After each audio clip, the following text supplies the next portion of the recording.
قدرمنو لیدونکو السلام علیکم، وخت مو بخیر. د نن ورځې تازه مهم او ډېر لنډ خبرونه له موږ څخه په لنډو کې واورئ. د پاکستان سفارت په پلازمینه کابل کې د پاکستان سفارت یو ځل بیا خبر ورکړی دی چې دوی به له اوږد ځنډ وروسته سبا یکشنبې افغانانو ته د ویزو ورکولو لړۍ په عمومي ډول پیل کړي.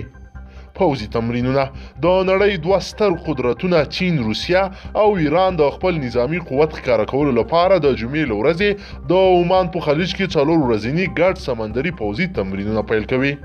کابل ژمي موسم پر رسیدو سره د کابل هوا د ککړتیا له امله کابل د نړۍ په کچه د ککړې هوا لومړی ښار نومول شوی دی.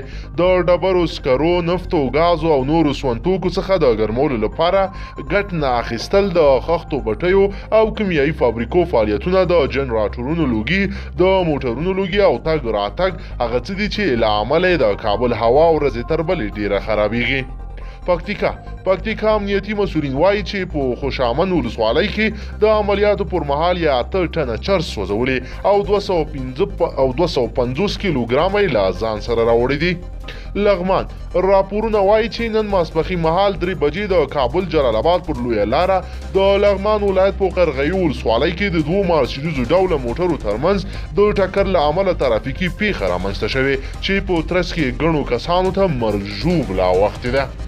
ولسي جرګې ته د ملي تدارکاتو د ادارې د رئیس نه حاضرېدل د دې جرګې غړو په غوسه کړل او یا د ادارې پر ناقانونه کړنو او فساد تورنه کړه او ویل د دې ادارې رئیس باید څارنوالۍ ته معرفي شي. کندهار له هغه وروسته چې په ننګرهار او خوست ولایتونو کې د کلدارو پر راکړه ورکړه بندیز ولګېد، د کندهار چارواکو هم په دې ولایت کې د کلدارو د مخنیوي پرېکړه وکړه. ارګ ګډ حکومت ولسمشرۍ ماڼۍ وایي د امریکا او طالبانو د وکړې نهایي کېدو او لاسلیک وروسته دوی هم خپل مرکچي پلاوي معرفي کوي. هرات کې د یوناما دفتر 2 قراردادي امنیتي ساتونکي د ناپېژانده وسلوالو په برید کې وژل شوي دي. نورستان د دفاعي او امنیتي ملي ځواکونو د نورستان ولایت په مرکز پارون ښار کې د کنټوا 3 د یو لړ عملیاتو په ترسره کېدو د طالبانو له کنټروله آزاده کړه. ناکامورا جاپان په افغانستان کې د وژل شوي ډاکټر ناکامورا د خدماتو د درناوي په خاطر د هغه کورنۍ ته دولتي ستاینلیک ورکړی دی. د دې هیواد لومړی وزیر شینزو آبي په دغه مراسمو کې ویلي چې ناکامورا د جاپان او افغانستان ترمنځ د ښه اړیکو په جوړولو او پراخو عامه خدماتو کې د پام وړ فعالیتونه ترسره کړي دي.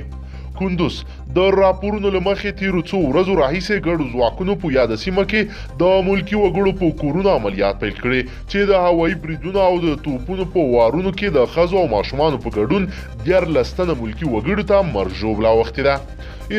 عراق کې د امریکایي ځواکونو په یو مرکز راکټي بریدونو کې یو امریکایي وژل شوی دی.